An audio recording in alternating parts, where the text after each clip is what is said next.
ইদানিং খুব দেখা যাচ্ছে সেলুন উদ্বোধনের সময় তোমরা বউ ব্যবসায়ীদের দ্বারা সেলুন উদ্বোধন করো। একটা ব্যবসা যে তোমরা ওদের মতো নির্লজ্জ বেহায়া মানুষদের দ্বারা শুরু করো, ওই ব্যবসায় কি কোনো উন্নতি হয়? আমার লেয়ার হয়। আমি আমার সেলুন উদ্বোধনের সময় দুইটা বউ ব্যবসায়ী আনছিলাম, 10 দিন সেলুনে বনি হয় নাই। তারপর হুজুর ডাইকা মিলাত পড়ায় আবার সেলুন শুরু করছি, এখন মোটামুটি ব্যবসা হয়। তো তোমরা তোমাদের সেলুনে এখন কি কি সার্ভিস দিচ্ছ? এখন সার্ভিস বলতে আমরা সবাই দিতেছি খুদাই ফেসিয়াল, যেটা আমাদের সেলুনে অনেক পপুলার। অন্য জায়গা থেকে এটা করতে গেলে 400 টাকা লাগে, আর আমাদের সেলুনে 4000 টাকা করে। চুলের জন্য আছে সাপড়ি কাটিং, আর নিচে যদি কেউ চায় রংধনু কালার করতে পারে।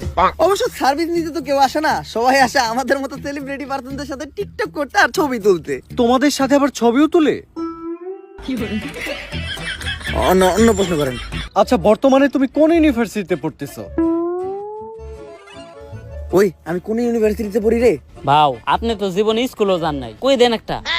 আমি পড়ালেখা করি হলো নর্থ আমেরিকা ইউনিভার্সিটিতে।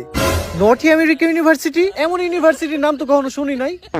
আরে শুনবেন কেমনে, এটা তো বাংলাদেশে না, এই ইউনিভার্সিটি তো আমেরিকায়। আচ্ছা, তুমি কোন ইয়ারে পড়াশোনা করতেছো?